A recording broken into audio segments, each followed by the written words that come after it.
गणानां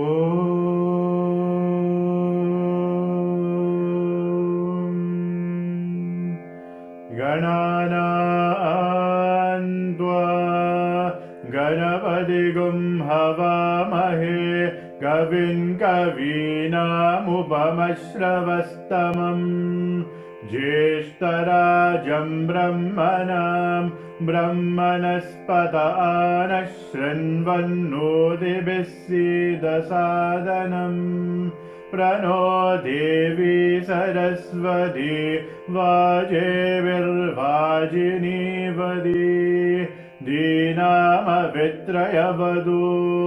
गणेशाय नमः सरस्वत्यै नमः श्रीगुरुभ्यो नमः हरिः ॐ ॐ नमो भगवते रुद्राय ॐ नमस्ते रुद्रमन्यव उदोध इषवे नमः नमस्ते अस्तु धन्वने बाहुभ्यामुदते नमः याध इषुः शिवतमा शिवं बभूवते धनुः शिवा शरव्या यादवदयानो रुद्रमृदया यादे रुद्रशिवा धनुरघोरा पापकाशिनी तया नस्तनुवाचन्दमया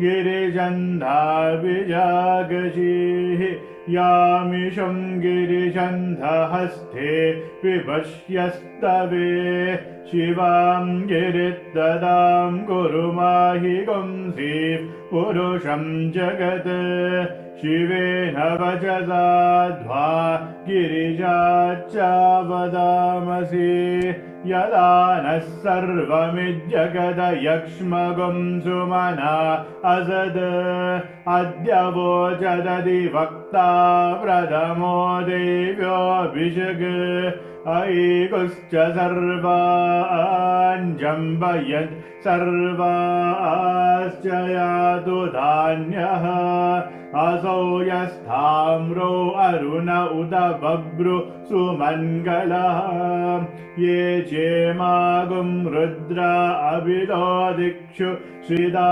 सहस्रशो वैशागुं हेदईमहे असौ यावसर्वदिनीलग्रीवो विलोहितः उदैनं गोपा अदृशन्नदृशन्नुदहार्यः उदैनं विश्वा भूतानि सदृष्टो मृदयादिनः नमो अस्तु नीलग्रीवाय सहस्राक्षाय मीदुषे अतो ये अस्य सद्वानोऽहं देव्यो करन्नमः प्रमुञ्चदन्वनस्तमुभयोराग्नियोज्याम् याश्च देहस्त इषवः परादा भगवो बभा अवदद्यदनुस्त्वगुं सहस्राक्षजदेशुरे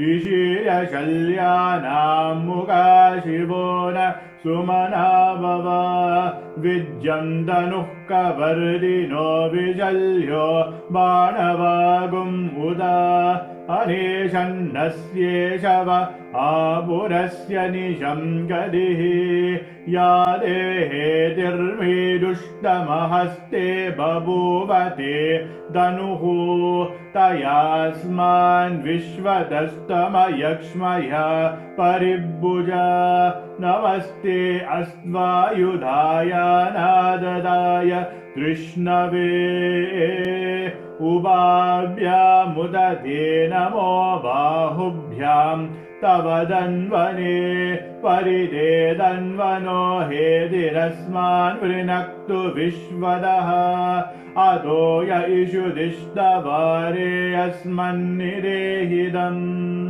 नमस्ते अस्तु भगवन् विश्वेश्वराय महादेवाय त्र्यम्बकाय त्रिपुरान्तकाय त्रिगाग्निघालाय कालाग्निरुद्राय नीलगन्धाय मृत्युञ्जयाय मृत्युञ्जयाय सर्वेश्वराय सदाशिवाय श्रीमन्महादेवाय नमः। नमो हिरण्यबाहवे सेनानेदिजां नमो नमो वृक्षेभ्यो हरिकेशेभ्यः पशूनां बदये नमो नमः। सस्विञ्जराय द्विषेमदेवतीनां बदये नमो नमो बब्लुजाय विव्याधिनेनानां बदये नमो नमो हरिकेशायोपवीदिने पुष्टानां पदये नमो नमो भवस्य हेत्यै जगदां पदये नमो नमो रुद्राय ददाविने क्षेत्राणां पदये नमो नमः। सूदाय हन्याय वनानां पदये नमो नमो रोहिताय स्तपदये वृक्षाणां पदये नमो नमो मन्द्रिणे वाणिजाय कक्षाणां पदये नमो नमो भुवन्दये वारिवस्कृतायोषधीनां पदये नमो नमः। उच्चे घोषाय ग्रन्थयदे बद्धीनां पदये नमो नमः। कृत्स्नवीदाय दावदे सद्वनां पदये नमः।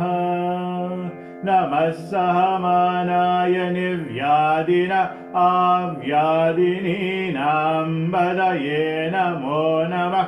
ककुवाय निषङ्गिने सेनानां पदये नमो नमो निषङ्गिन इषुधिमते तस्कराणां पदये नमो नमो वञ्जदे परिवञ्जदे स्तायूनां पदये नमो नमो निचेरवे परिचराय अरण्यानां पदये नमो नमः। श्रीगाविभ्यो जिगागं दद्भ्यो मुष्णदां पदये नमो नमो सिमद्भ्यो नक्तं चरद्भ्यः प्रगन्धानां पदये नमो नमः। उष्णीषिणे गिरिचराय कुलुञ्जानां पदये नमो नमः। इषुमद्योदन्वाविभ्यश्च वो नमो नमः। आदन्वानेभ्यः प्रतिददानेभ्यश्च वो नमो नमः। आयच्छद्यो वृषजद्भ्यश्च वो नमो नमोऽस्यद्भ्यो विद्यद्भ्यश्च वो नमो नमः। आसीनेभ्यः शयानेभ्यश्च वो नमो नमः। स्वपद्भ्यो जागृद्भ्यश्च वो नमो नमस्तिष्ठद्भ्यो दावद्भ्यश्च वो नमो नमः। सभाभ्यः सभापतिभ्यश्च वो नमो नमो अश्वेभ्यो अश्वपतिभ्यश्च वो नमः। नमः व्याधिनीभ्यो विविद्यन्तीभ्यश्च वो नमो नमः।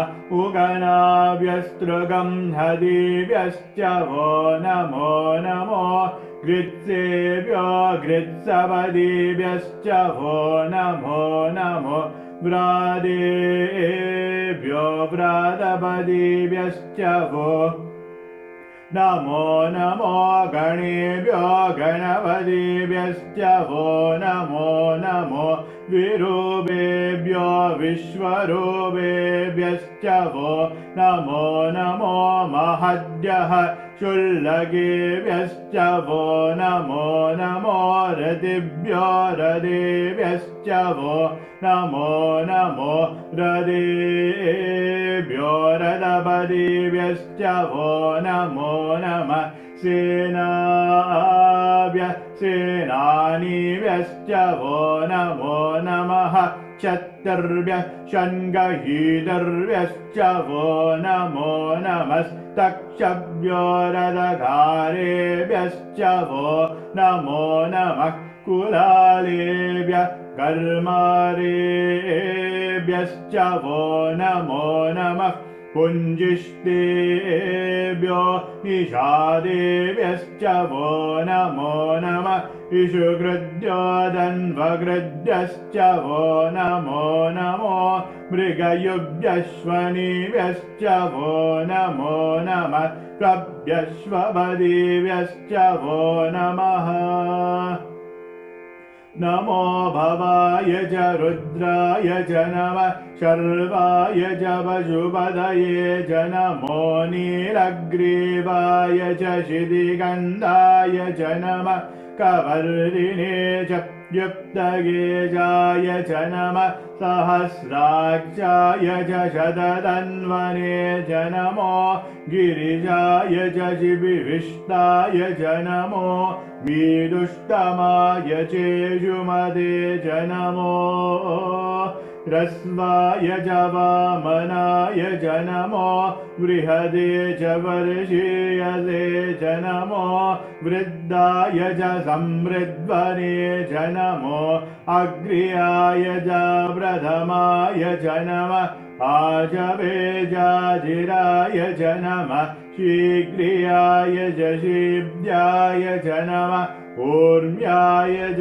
वस्वन्याय च नमः सोदस्याय च द्विव्याय च नमो ज्येष्ठाय च कनिष्ठाय च नमः पूर्वजाय च वरजाय च नमो मध्यमाय च वगल्वाय च नमो जगन्याय च बुद्धियाय च नमः सोऽव्याय च प्रतिसर्याय च नमो याम्याय च क्षेम्याय च नमः उर्वर्याय च कल्याय च नमः श्लोक्याय च वदान्याय च नमो वन्याय च कक्ष्याय च नमः श्रवाय च प्रतिश्रवाय च नमः आजुषेणाय चाजुरदाय च नमः शूराय जावविन्धदे च नमो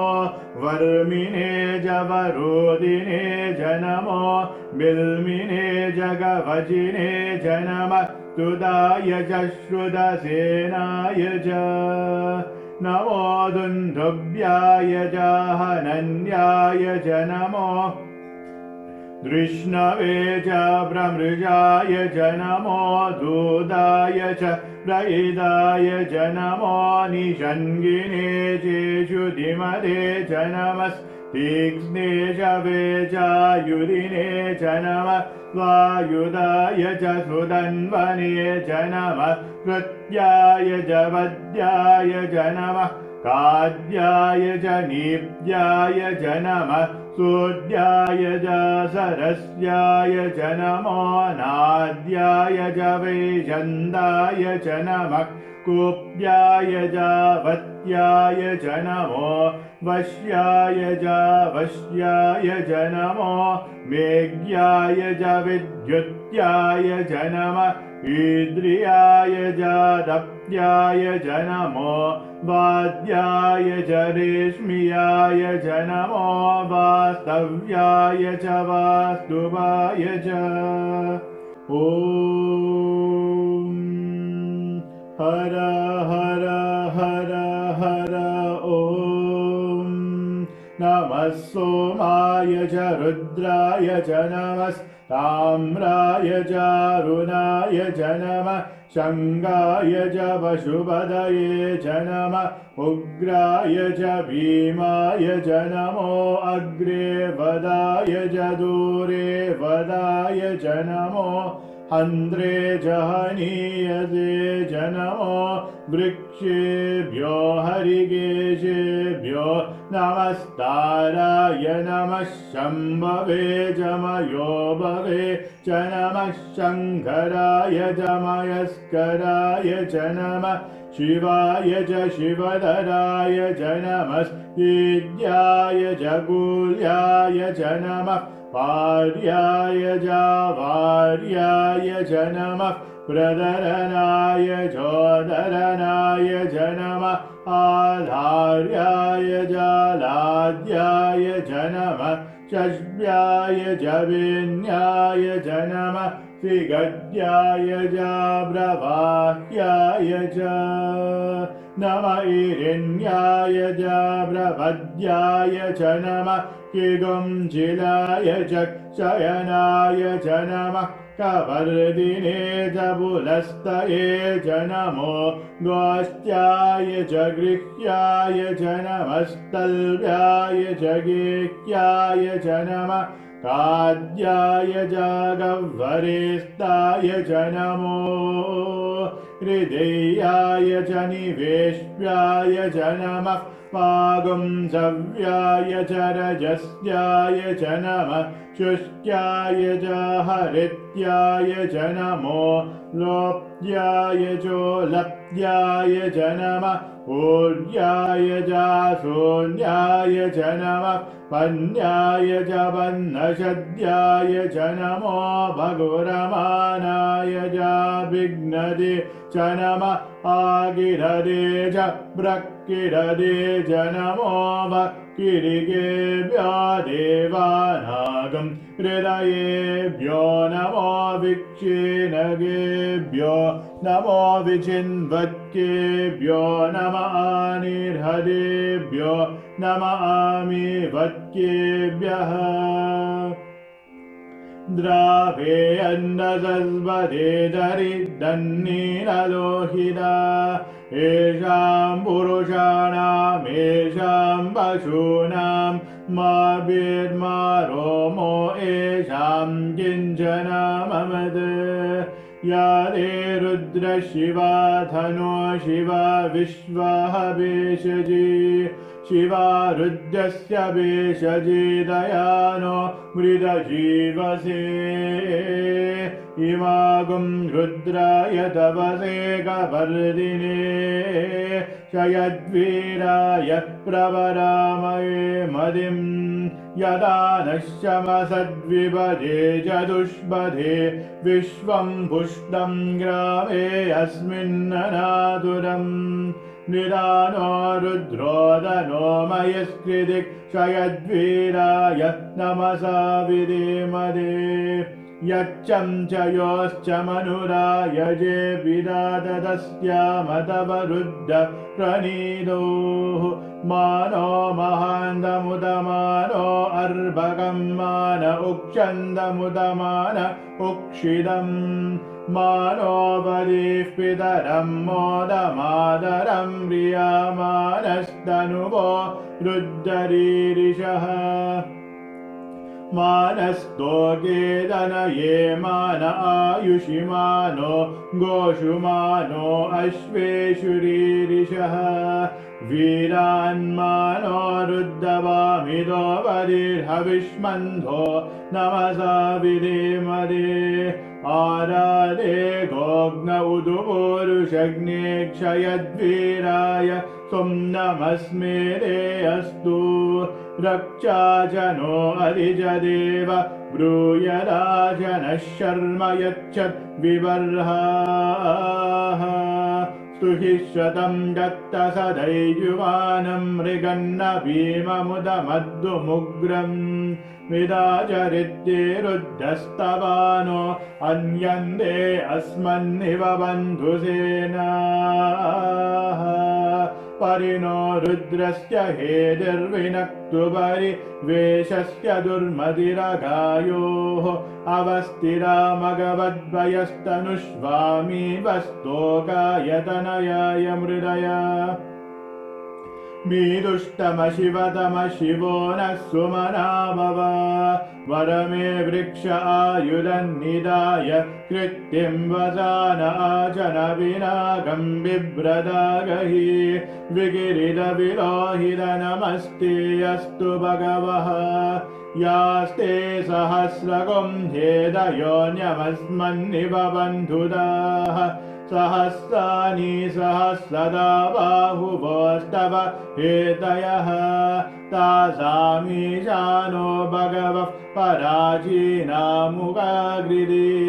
सहस्राणि सहस्रशो ये रुद्रा अधिभूम्याम् तेजागुं सहस्रयोजने वदन्वानि दन्मसि अस्मिन् महज्जर्नवेन्दरिक्षे भवादि नीरग्रीवाशिरिकन्दा शर्वादः क्षमाचराः नीरग्रीवाशिरिगन्धादिवगुं रुद्र उपश्रिताः ये वृक्षेषु तस्मिञ्जरा नीरग्रीवा विलोहिताः ये भूतानामधिपतयो विशिकाश कवर्दिनः ये अन्येषु विविद्यन्ति पात्रेषु पिबतो जनान् ये बलाम्बदिरक्षलैरभृदायव्युदः ये देदानि प्रचरन्ति शिखाबन्धो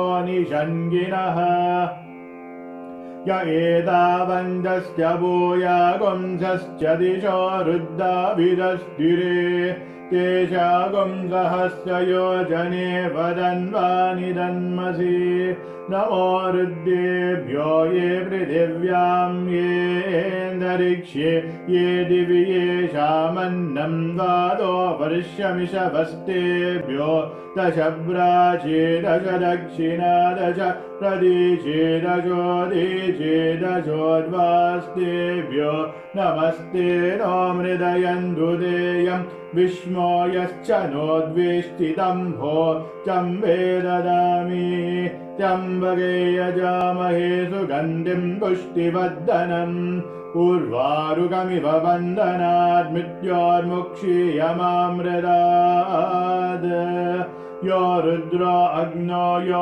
अप्सु य ओषधीषु यो रुद्रो विश्वा भुवना विवेश तस्मै रुद्राय नमो अस्तु ये ते सहस्रमयुधं वाजा मृत्यो मध्याय हन्धवे तान्यज्ञस्य मायया सर्वानवयजामहे मृत्यवे स्वाहा मृत्यवे स्वाहा प्राणानां ग्रन्थिरसि रुद्रो माविशान्तकः तेनानेनाव्ययस्व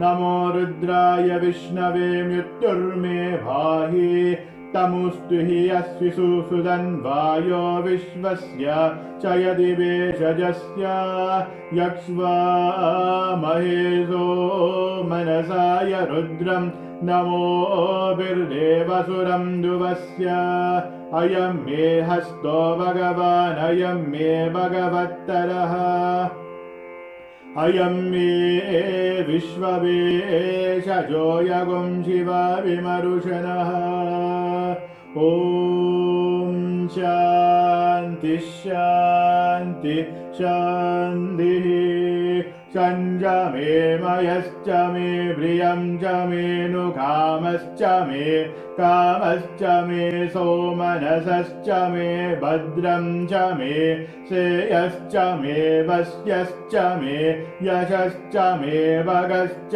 मे दविनं च मे यन्दा च मे दर्दा च मे क्षेमश्च मे दिदिश्च मे विश्वं च मे महश्च मे संदिच्च मे ज्ञातं च मे सुश्च मे भ्रसुश्च मे क्षीरं च मे लयश्च मर्दं च मे वृतं च मे यक्ष्मं च मे नामयच्च मे जीवादुश्च मे दीर्घायुध्वं च मे न मित्रं च मे भयं च मे सुखं च मे शयनं च मे सुजा च मे सुदिनं च मे ॐ शान्ति शान्ति शान्तिः स्वस्तिः प्रजाभ्यः परिपालयन्ताम् न्यायेन मार्गेण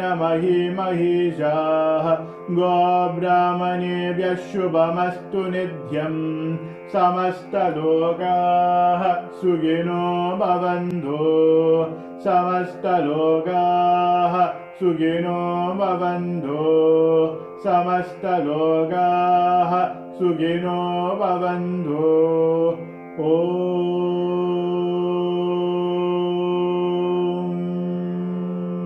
शान्ति शान्ति शान्तिः।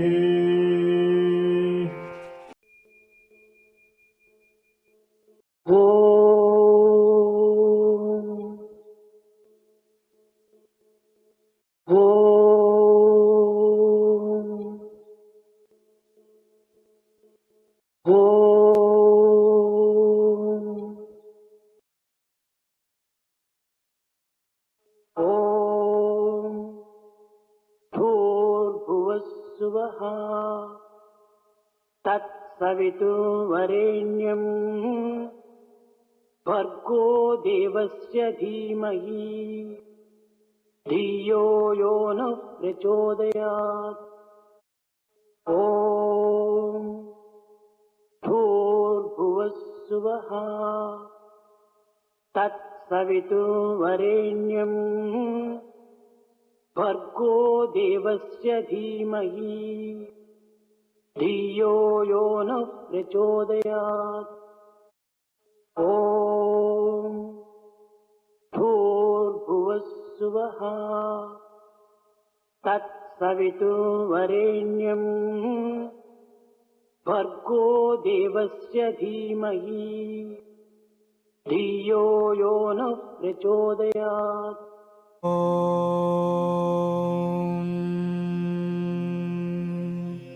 शान्ति शान्ति शान्तिः।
गुरुदेवा शरणं देवा गुरुदेवा शरणं देवा गुरुदेवा शरणं देवा गुरुदेवा शरणं देवा पाहि प्रभु शरणं देवा पाहि प्रभु शरणं देवा पाहि प्रभु शरणं देवा पाहि प्रभु शरणं देवा गुरुदेवा शरणं देवा गुरुदेवा शरणं देवा सुन्दररूपा श्री साई देवा सुन्दररूपा श्री साई देवा सुन्दररूपा श्री साई देवा सुन्दररूपा श्री साई देवा शरणं शरणं सद्गुरुदेवा शरणं शरणं सद्गुरुदेवा शरणं शरणं सद्गुरुदेवा शरणं शरणं सद्गुरुदेवा गुरुदेवा शरणं देवा गुरुदेवा शरणं देवा पाहि प्रभु शरणं देवा पाहि प्रभु शरणं देवा गुरुदेवा शरणं देवा गुरुदेवा शरणं देवा सुन्दररूपा श्री साई देवा सुन्दररूपा श्री साई देवा शरणं शरणं सद्गुरुदेवा शरणं शरणं सद्गुरुदेवा शरणं शरणं सद्गुरुदेवा शरणं शरणं सद्गुरुदेवा गुरुदेवा शरणं देवा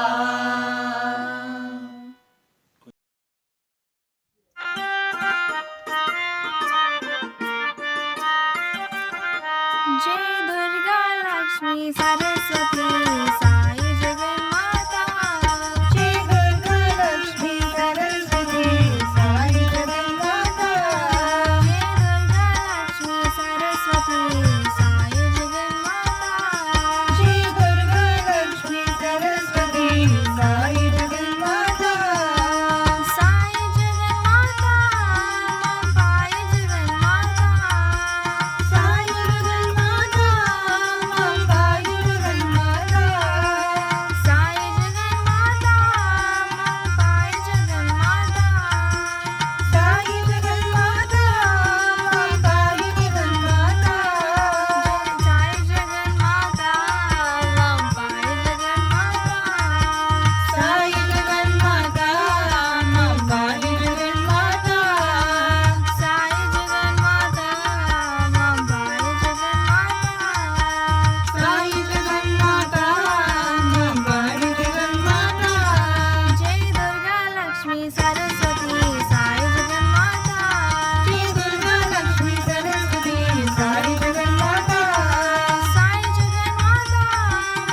Hare Krishna, Krishna Krishna, Hare Hare, Hare Rama, Rama Rama, Hare Hare.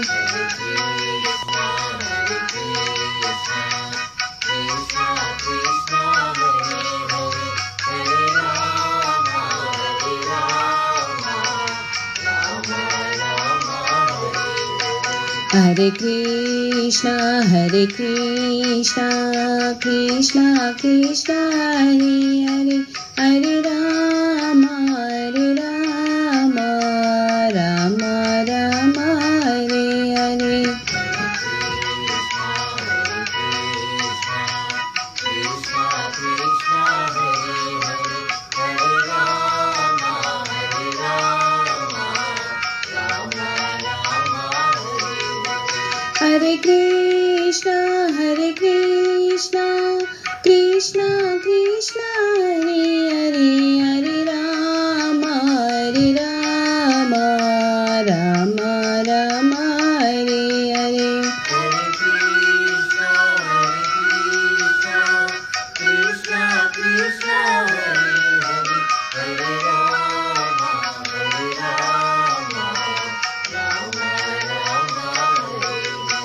Hare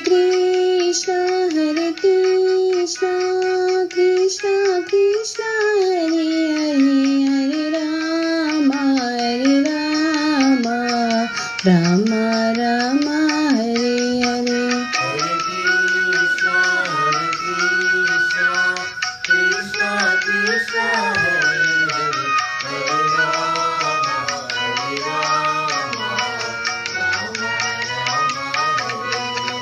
Hare Krishna, Krishna Krishna, Hare Hare, Hare Rama, Rama Rama, Hare Hare.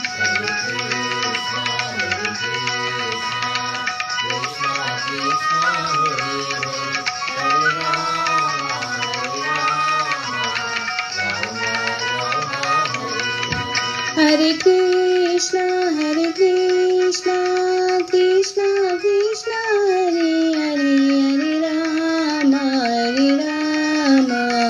Rama Rama, Hare Hare.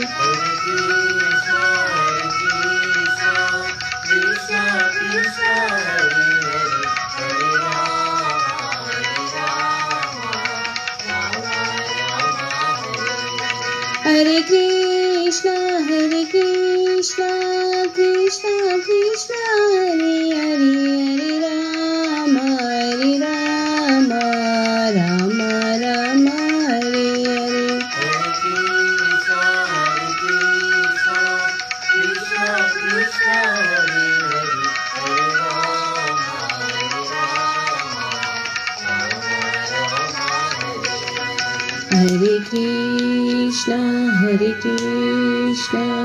Krishna Krishna, Hare Hare, Hare Rama, Rama Rama, Hare Hare.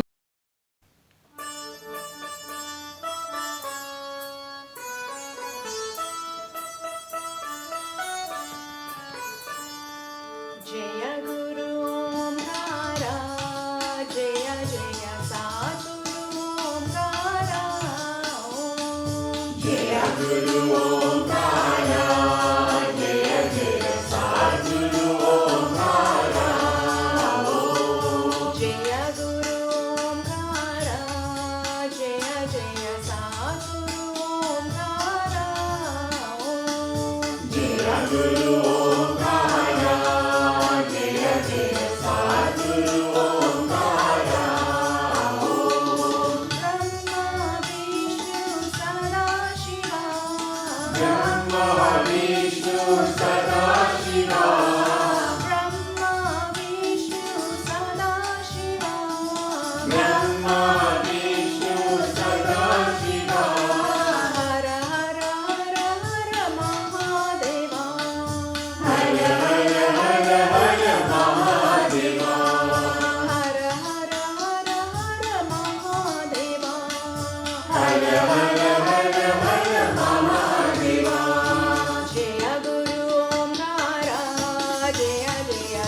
Brahma Vishnu सदा शिवा हर हर हर हर महादेवा हर हर हर हर महादेवा हर हर हर हर महादेवा हर हर हर हर महादेवा जय गुरु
भज गोविन्दं भज गोविन्दम्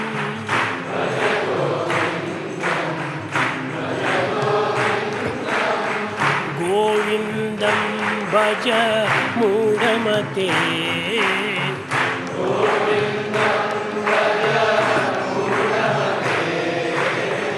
गोविन्दं भज मूढमते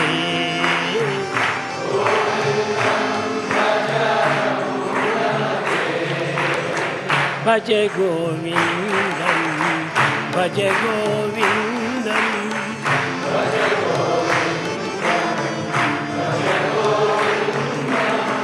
गोविन्दं भज मूढमते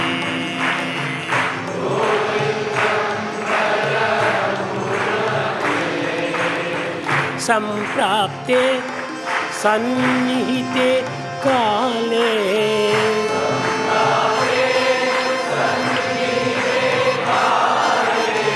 सम्प्राप्ते सन्निहिते काले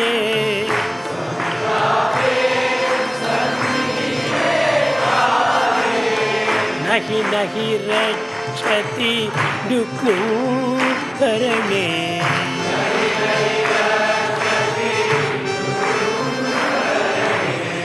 नहि नहि रक्षति दुःखकरणे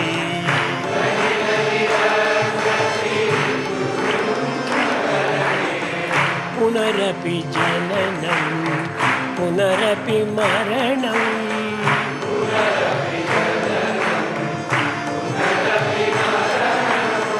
पुनरपि जननं पुनरपि मरणं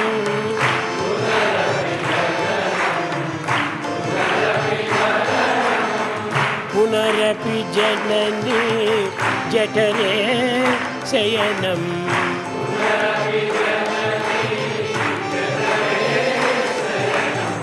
पुनरपि जननी जठरे शयनं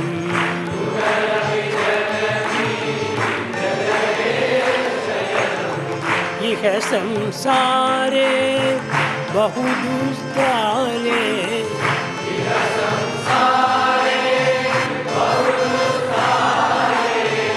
इह संसारे बहुदुस्तारे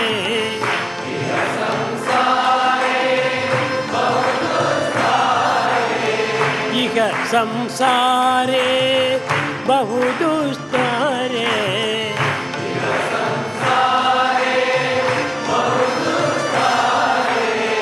कृपया पारे पाहि मुरारे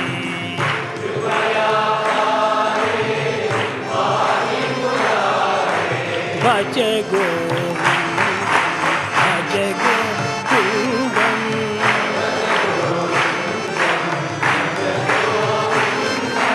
भज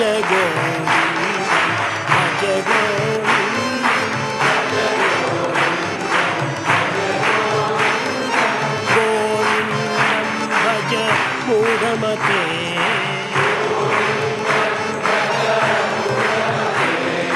गोविन्दं भज मूढमते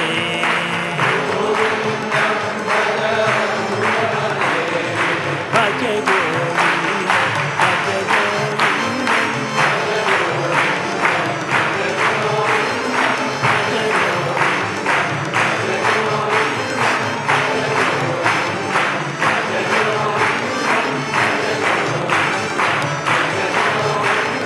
गोविन्दं भज मूढमते।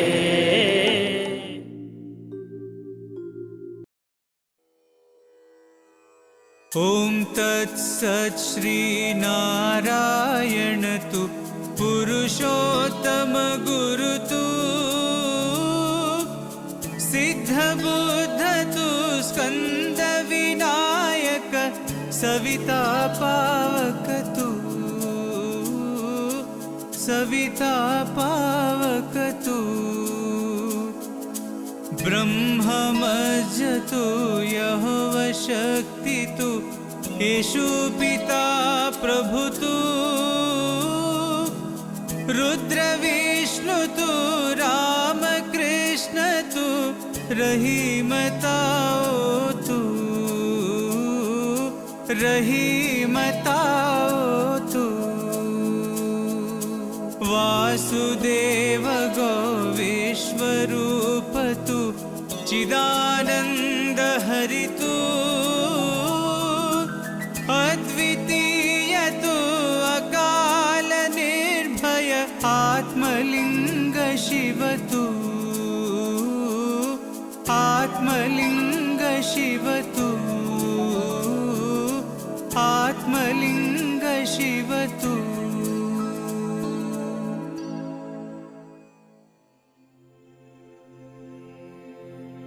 असतो मा सद्गमया तमसो मा ज्योतिर्गमया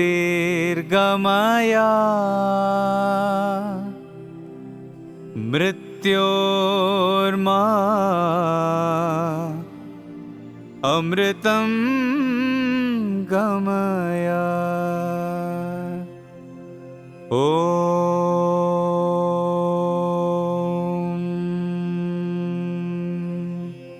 शांति शांति शांति।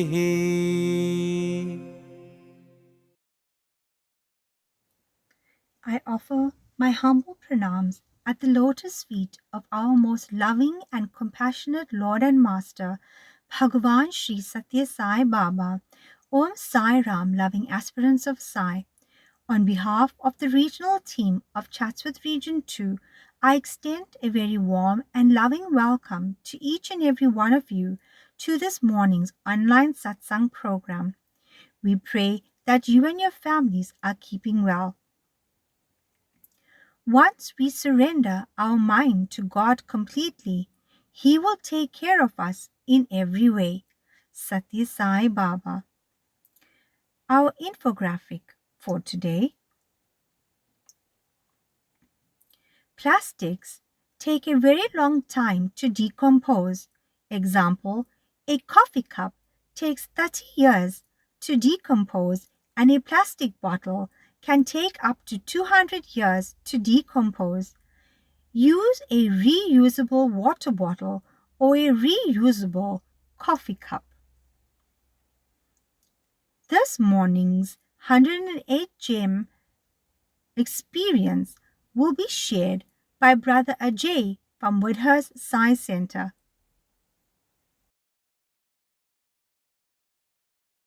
I offer my humble pranams at the lotus feet of Bhagwan Sri Satya Sai Baba. Respected elders, sisters and brothers, and loving children, Om Sai Ram to you. My discourse today is on the 108 gems of Bhagwan Sri Satya Sai Baba. I will focus on gem number 98, which translates in English as One Who Destroys All Doubts. My family joined the Sri Satya Sai organization in 1992, and very quickly we were attracted to the idea of visiting Bhagwan Sri Satya Sai Baba at Prashanti Nilayam. However, due to financial constraints, it was not possible for the whole family to go together. So we decided that my wife shall go first. But it was more vital for my mother-in-law to go, who had cancer. We began to save towards both my wife and her mother to go. But our heartfelt desire was to go with the entire family. Daily we asked for Bhagwan Sri Satya Sai Baba's guidance in this matter. And lo and behold, on a Thursday, my wife, who is a school teacher, overheard a conversation about action bond amongst the staff. She had no idea what this was all about. With a few questions, she realized that one can withdraw the accumulated excess fund from the bond account. She informed me about this, and we decided that we would go to the bank on a Saturday. We had our bond with the Natal Building Society. Before going to the bank, we went to the Renish Travel to inquire what it would cost for 7 of us to travel to Puttaparthi. We were quoted an amount of 35,000 rand. Amazingly, when we walked into the bank, we were greeted by a very friendly assistant who assisted us, and within 15 minutes she returned to inform us that we qualify for an amount of 35,000 rand. One may say, how coincidental. But it is not a matter of coincidence. But instead, Swami heard our earnest desire and had answered without a cent more or a cent less. Hence, in December 1994, my family, together with my mother-in-law, sister-in-law and her daughter, visited Prashanti Nilayam for Christmas, and this was for the first time that we've been to Prashanti. During one of the darshans, Swami blessed my mother-in-law, and she recovered from her cancer to live up to a ripe old age of 87 years old, and sadly passed away in 2020 during the first lockdown. I also got the opportunity to serve as an international Sevadar at Prashanti Nilayam during the Christmas program. And I'm honored to say that I have served since Swami indeed had removed all the doubts that we had in our minds. Ever since, we grew in faith and have made annual visits to Prashanti Nilayam during Christmas. I would like to quote Bhagwan Sri Satya Sai Baba from a book entitled Garlands of 108 Precious Gems, page 101. Baba says, you put your faith in the chauffeur when you ride in your car. You put your faith in the engineer who built it when you enter your house. Without faith in your cook, your life is a haunting misery. Doubt haunts and horrifies. It destroys love. It drives you into perdition. Have faith in yourself. That is the beginning of your faith in God, so says Baba. Baba is very considerate in removing doubt. He is eager to do so, for he has in his view the spiritual progress of every man, woman and child. Even with the regards to his present advent, Baba says, do not believe blindly. Come, stay, experience, believe, and endeavor to earn grace. He listens patiently to the recitation of our doubts and difficulties, so that we may feel that he has understood them, though as our indweller. He knows them all. His miracles are intended to convince us of his divinity, so that we may accept to be led by him along the path of righteousness. In conclusion, I want to thank you for listening to me, and I pray to you and your family not to have any doubts during this difficult time of this serious pandemic that we are faced with, this COVID situation. I pray to Bhagwan Sri Satya Sai Baba to bless you and your family with good health, protection, and sincere security against this pandemic. May you all stay blessed. Jai Sai Ram. Your announcements for this week. The morning sadhana program commences at 5:30 a.m., followed by Havan at 7 a.m. This morning's Havan was conducted by Amshlatrazana Sai Center. At 9:15 a.m., Vedam classes. Silver Glen Sai Center will be hosting the Regional Online Study Circle on the 2nd of February. The topic, The Power of Speech. We would like to encourage Go Green initiatives across all the wings, planting of herb and vegetable gardens and spec booms. Regarding the blood camp, this has been postponed until further notice. Baldikas has commenced on the 29th of January. We would like to encourage all parents to enroll their children in Baldikas. Swami says, children's minds are innocent and pure. Each child is like a white marble for the teacher and the parents to sculpt into an image of God, a bud to be helped into blossom in its divine glory so that it becomes a worthy offering to God. Contact Sister Seema for new registrations. During Aarti, please pray for the sick and the needy and universal peace and prosperity. Jai Sai Ram.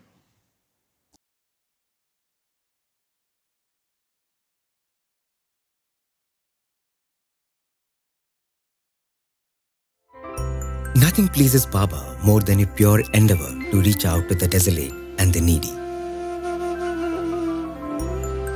When this happens, he manifests in ways inconceivable and even dramatic.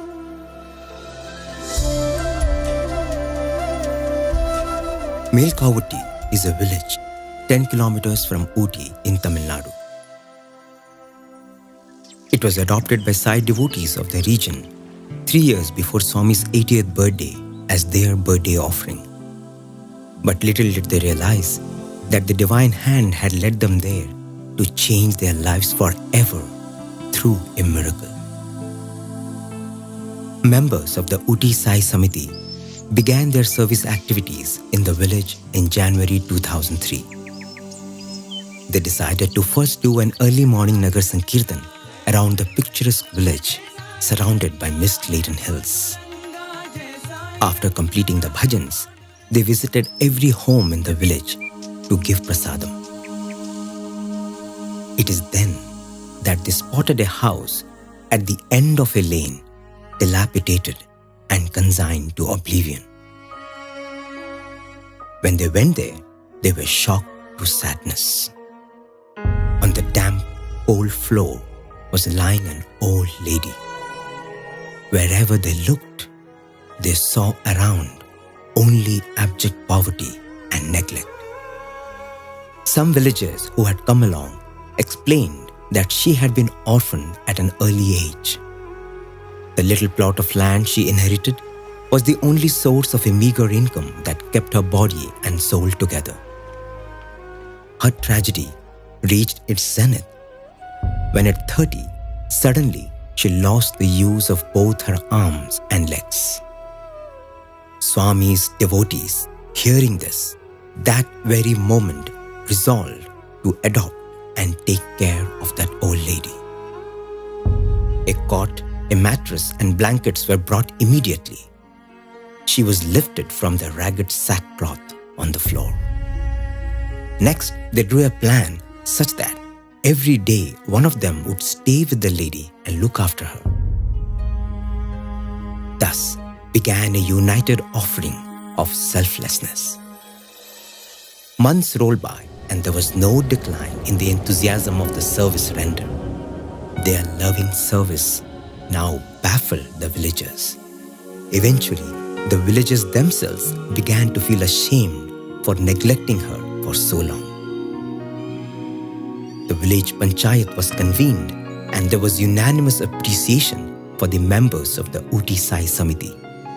These devotees, in fact, had to travel 20 kilometers from Ooty and back, but they never failed to perform their duty, be it rain or shine.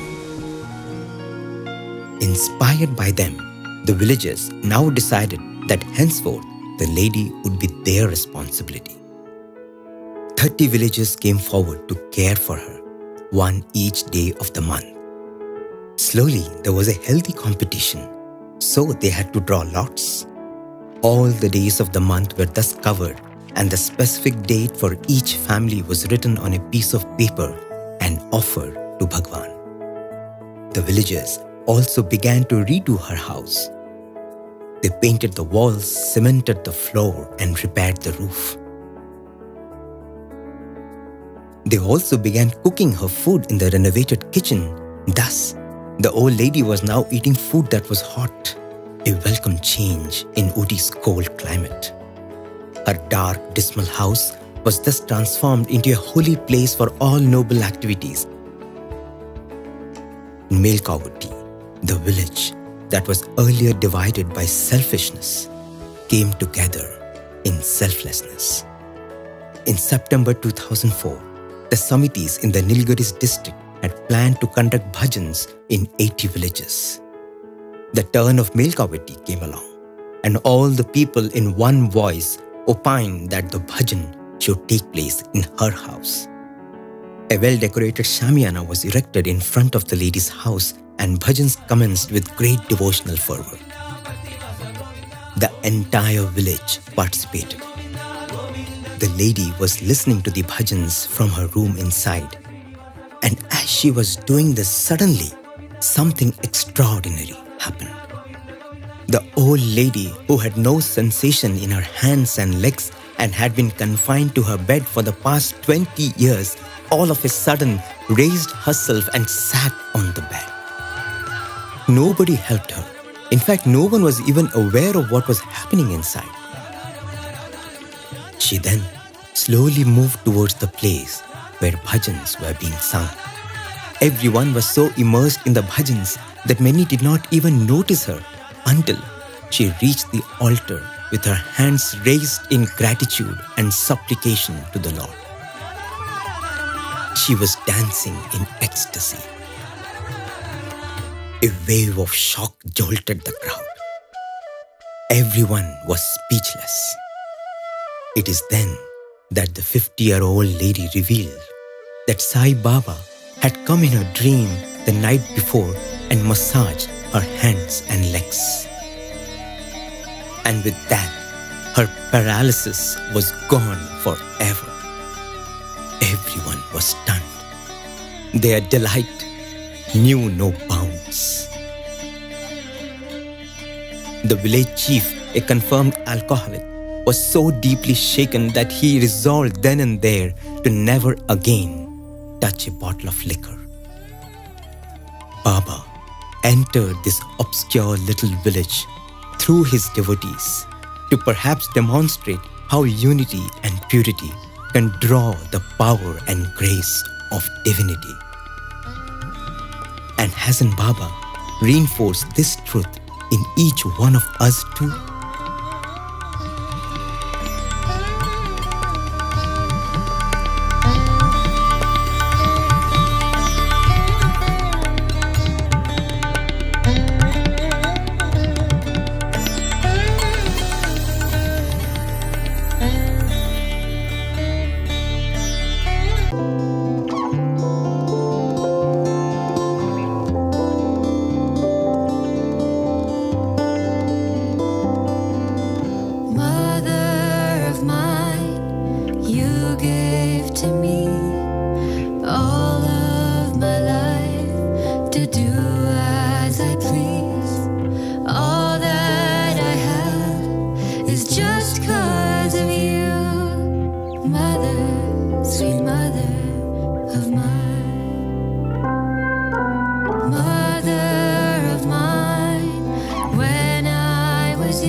My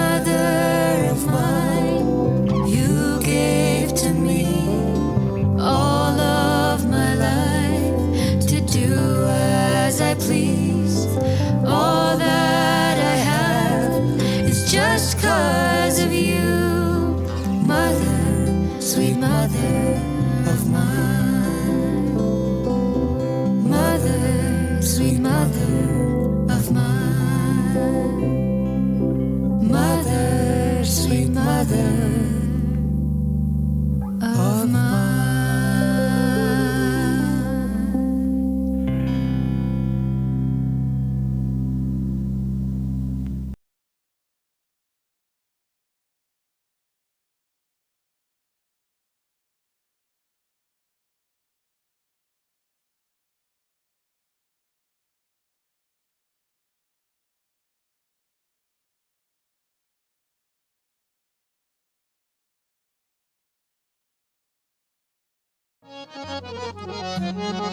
ॐ जय जगदीश हरे स्वामी सत्य साई हरे भक्त जना संरक्षक भक्त जना संरक्षक पति महेश्वरा ॐ जय जगदीश हरे शशिवदना श्रीकरा सर्वा प्राणपते स्वामी सर्वा प्राणपते आश्रित कल्पलतिका आश्रित कल्पलतिका आपदान्धवा ॐ जय जगदीश हरे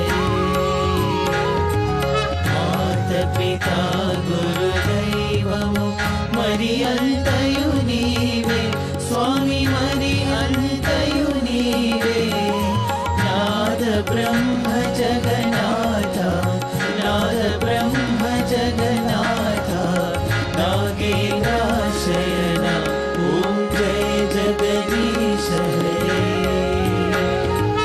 ओंकार रूप ओजस्वी हो साई महादेवा सत्य साई महादेवा मंगल आरती अंधुको मंगल आरती अंधुको मंगल गिरिधारी ओम जय जगदीश हरे नारायण नारायण ओम सत्य नारायण नारायण नारायण ओम नारायण नारायण ओम सत्य नारायण नारायण ओम सत्य नारायण नारायण ओम जय सद्गुरुदेवा नारायण नारायण ओम सत्य नारायण नारायण नारायण ओम नारायण नारायण ओम सत्य नारायण नारायण ओम सत्य नारायण नारायण ओम जय सद्गुरुदेवा नारायण नारायण ओम सत्य नारायण नारायण नारायण ओम नारायण नारायण ओम सत्य नारायण नारायण ओम सत्य नारायण नारायण ओम जय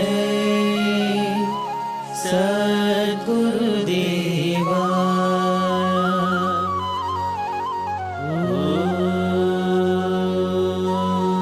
ओम शांति शांति शांति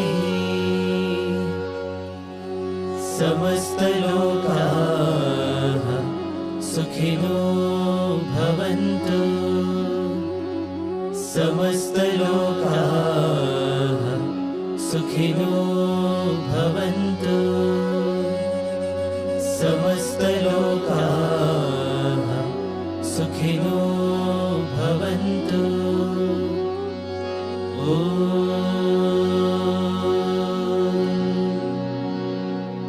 शांति शांति शांति जय बोलो भगवान श्री सत्य साई बाबा जी की जय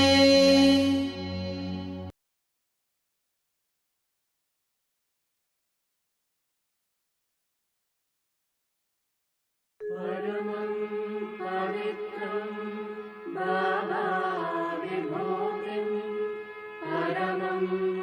विचित्रं लीलाविभूतिम् परमार्थयिष्टार्थमोक्षप्रदानम् भावाविभूतिम् इदमाश्रयामि परमं पवित्रं भावाविभूतिम् परमं विचित्रं लीलाविभूतिम् परमार्थयिष्टार्थमोक्षप्रदानम् भावाविभूतिम् इदमाश्रयामि परमं पवित्रं भावाविभूतिम् परमं विचित्रं लीलाविभूतिम् परमार्थयिष्टार्थमोक्षप्रदानम् भावाविभूतिम् इदमाश्रयामि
ॐ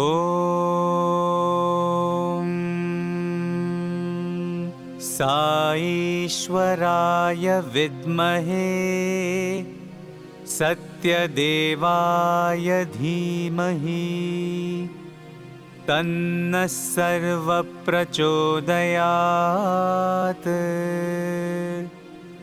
ॐ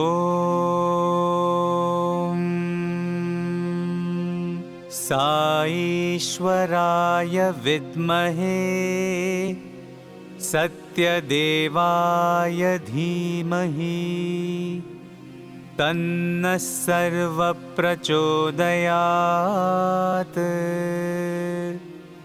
ॐ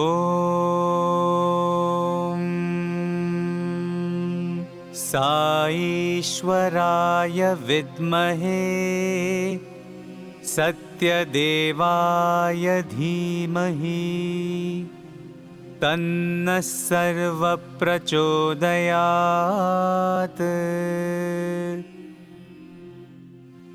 ॐ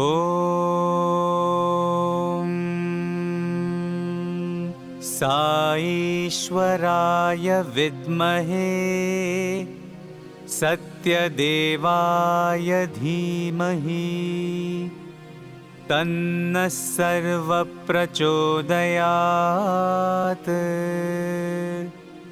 ॐ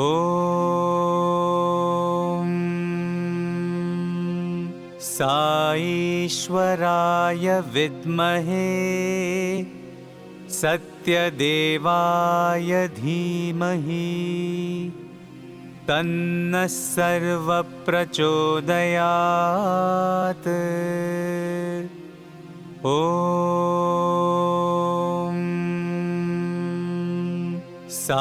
साईश्वराय विद्महे सत्यदेवाय धीमहि तन्नः सर्वप्रचोदयात्।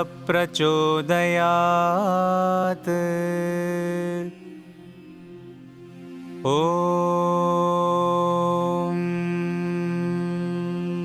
साईश्वराय विद्महे सत्यदेवाय धीमहि तन्नः सर्वप्रचोदयात्।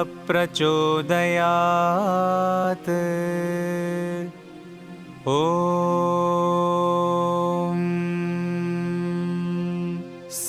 साईश्वराय विद्महे सत्यदेवाय धीमहि तन्नः सर्वप्रचोदयात्। ॐ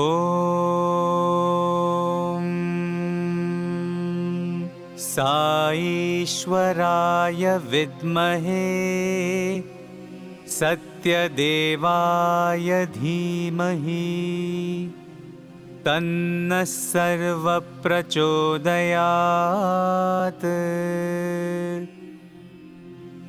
ॐ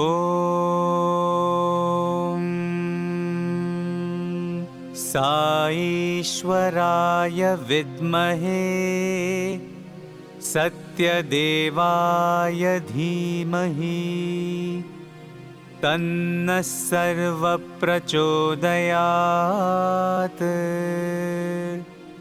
ॐ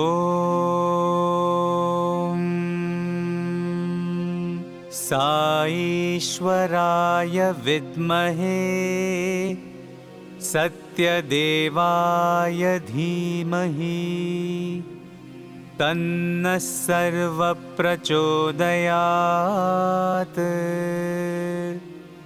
ॐ साईश्वराय विद्महे सत्यदेवाय धीमहि तन्नः सर्वप्रचोदयात्।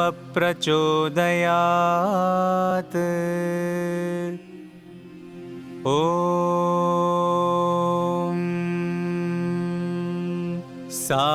साईश्वराय विद्महे सत्यदेवाय धीमहि तन्नः सर्वप्रचोदयात्।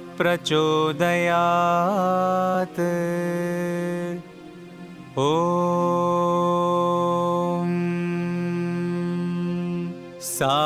साईश्वराय विद्महे सत्यदेवाय धीमहि तन्नः सर्वप्रचोदयात्।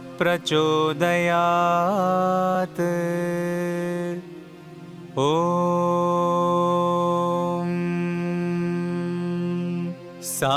साईश्वराय विद्महे सत्यदेवाय धीमहि तन्नः सर्वप्रचोदयात्।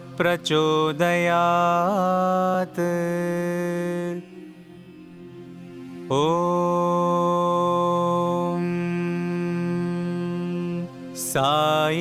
साईश्वराय विद्महे सत्यदेवाय धीमहि तन्नः सर्वप्रचोदयात्।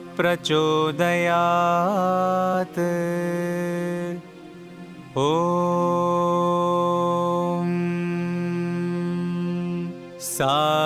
साईश्वराय विद्महे सत्यदेवाय धीमहि तन्नः सर्वप्रचोदयात्।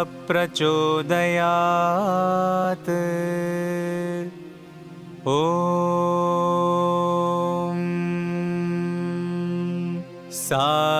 साईश्वराय विद्महे सत्यदेवाय धीमहि तन्नः सर्वप्रचोदयात्।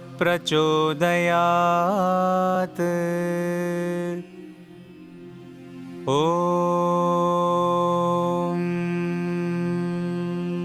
साईश्वराय विद्महे सत्यदेवाय धीमहि तन्नः सर्वप्रचोदयात्।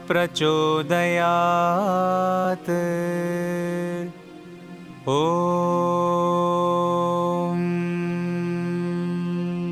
साईश्वराय विद्महे सत्यदेवाय धीमहि तन्नः सर्वप्रचोदयात्।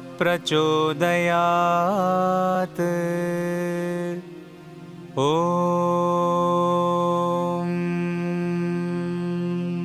साईश्वराय विद्महे सत्यदेवाय धीमहि तन्नः सर्वप्रचोदयात्।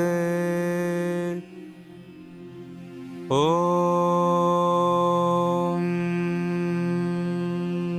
साईश्वराय विद्महे सत्यदेवाय धीमहि तन्नः सर्वप्रचोदयात्।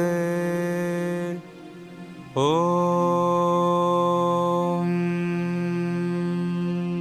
साईश्वराय विद्महे सत्यदेवाय धीमहि तन्नः सर्वप्रचोदयात्।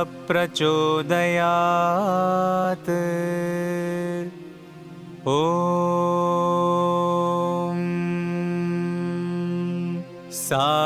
साईश्वराय विद्महे सत्यदेवाय धीमहि तन्नः सर्वप्रचोदयात्।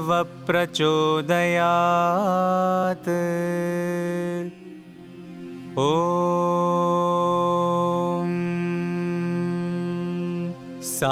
साईश्वराय विद्महे सत्यदेवाय धीमहि तन्नः सर्वप्रचोदयात्।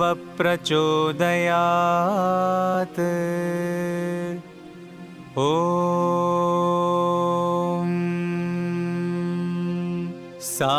साईश्वराय विद्महे सत्यदेवाय धीमहि तन्नः सर्वप्रचोदयात्। ॐ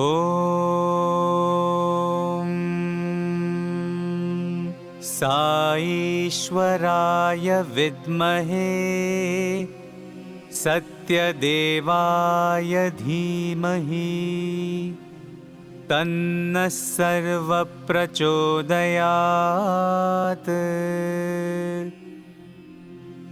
ॐ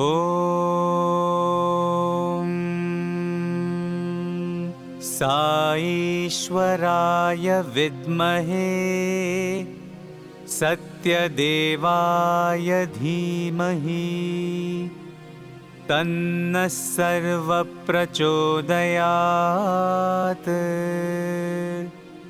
ॐ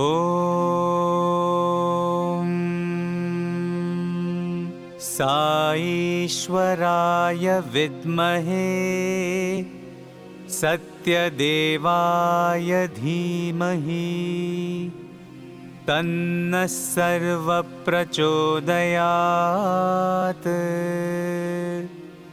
ॐ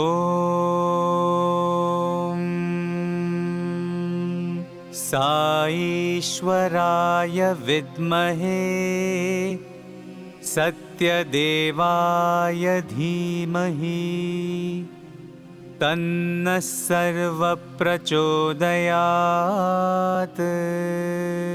ॐ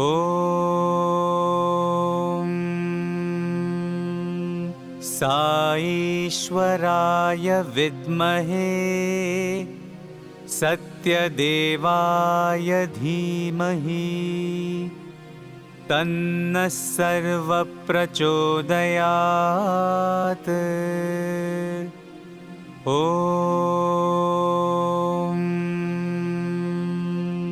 साईश्वराय विद्महे सत्यदेवाय धीमहि तन्नः सर्वप्रचोदयात्। ॐ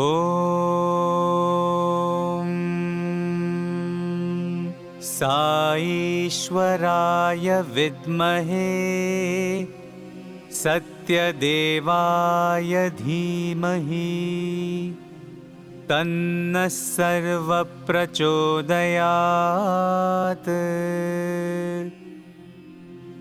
ॐ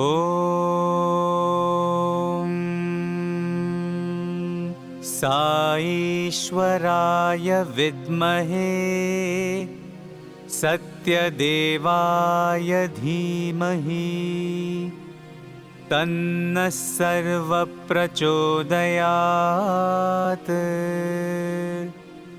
ॐ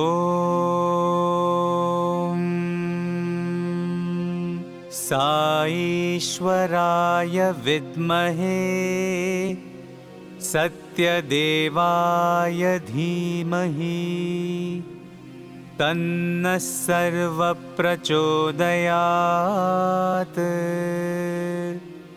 ॐ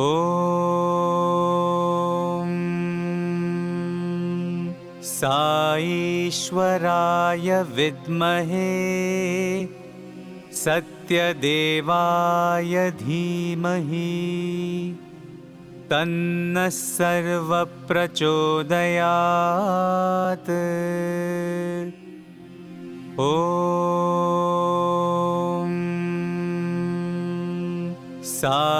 साईश्वराय विद्महे सत्यदेवाय धीमहि तन्नः सर्वप्रचोदयात्। ॐ साईश्वराय विद्महे सत्यदेवाय धीमहि तन्नः सर्वप्रचोदयात्।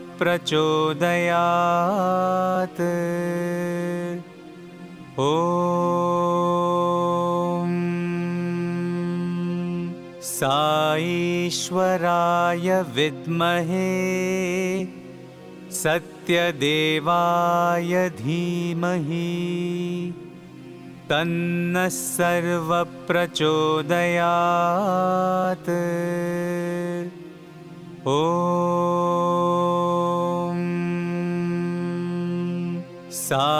साईश्वराय विद्महे सत्यदेवाय धीमहि तन्नः सर्वप्रचोदयात्। ॐ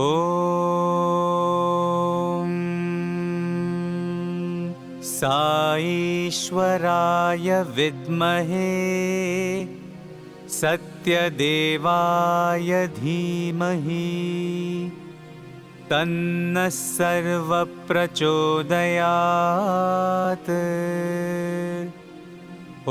सर्वप्रचोदयात्। ॐ साईश्वराय विद्महे सत्यदेवाय धीमहि तन्नः सर्वप्रचोदयात्।